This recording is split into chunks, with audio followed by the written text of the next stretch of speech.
Rambles. Rambles of the Rambler. Do you hear? The Hand of God, a poem from the collection Rambles of a Rambler, poems to shape and sharpen a mind in need.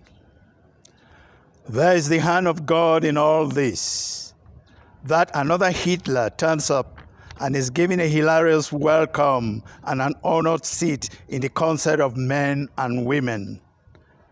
And then a test, a curious, unious test, comes out of the blue to test the mettle of the latest of Hitlers. He crumbles and fails woefully, staring eyes open wide of sane men and women. The same eyes that stared open wide were so great in numbers that the latest of Hitlers had no chance to stay on and pull down America and the world. There can only be the hand of God in all this. Humans, keep your sanity and always be alert, for many such Hitlers are in the lot.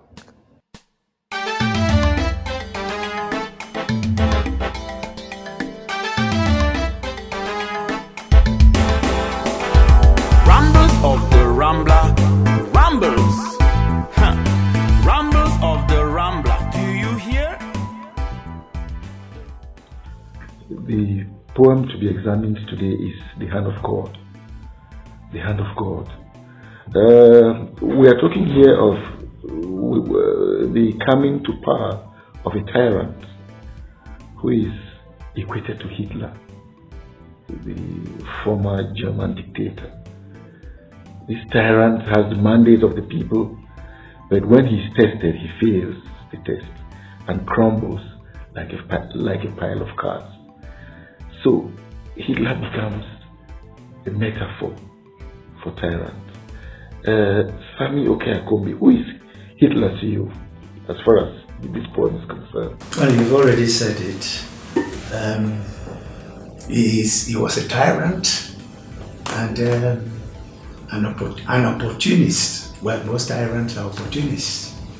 He managed to win the hearts of the Germans because at the time when the German economy was at its lowest ebb, so he managed to convince them and came up.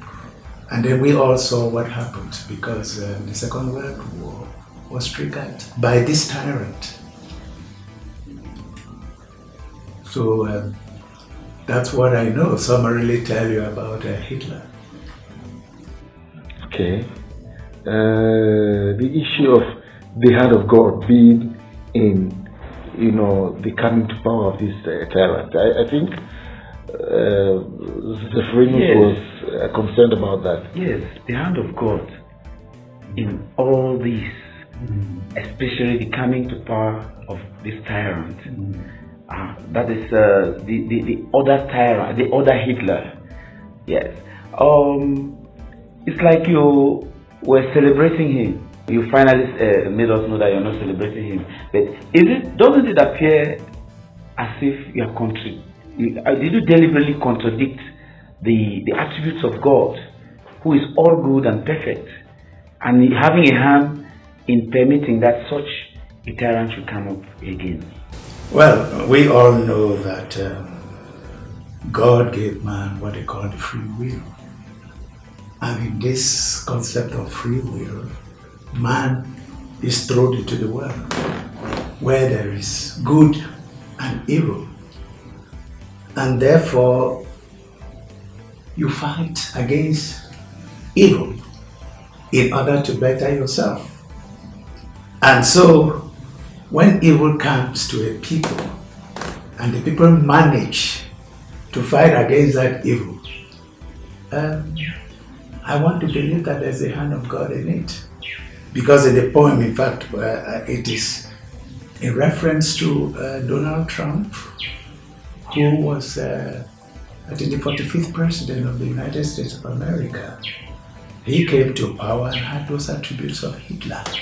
I was coming to that because that particular aspect comes up in in the penultimate stanza of this poem, The Hand of God, which is the poem we are looking at today.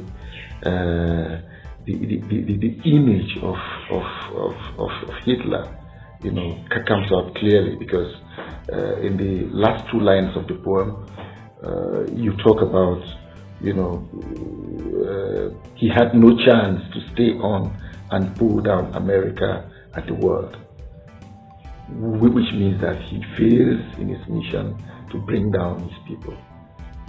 So, you already mentioned the Hitler we are talking about here is the former U.S. President, Donald Trump. Yes. Are you having any grudge with Trump? Well, a question of grudge. I am one of those who watched rioters on the Capitol. America, or the United States of America, had been the quintessence of democracy. In fact, people know that the democracy, we can always imitate the democracy in the United States of America.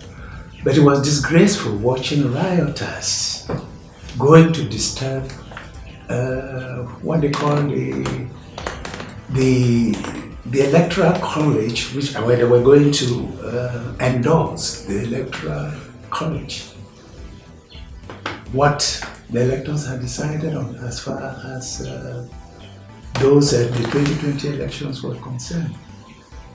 And people go out there to say, no, the person who won, that's Joe Biden, that he should not be declared as president, that he lost.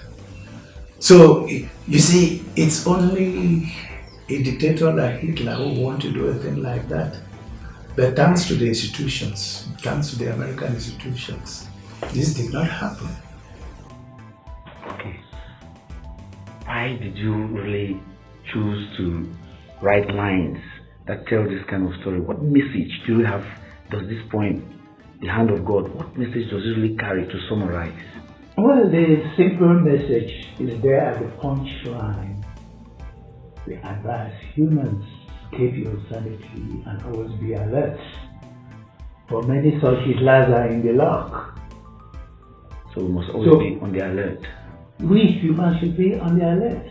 We have our different nations. And from time to time you can have someone who may come to put the nation down. We've seen that in so many cases. Samuel Doe, for example. Of Liberia? Of Liberia. Yeah. There was Idi Amin. Yeah. Okay. For example, came up and did that and destroyed his nation. I must say I am particularly attracted to the poem by those last lines, because they are lines of counseling. And it is so characteristic of your poetry.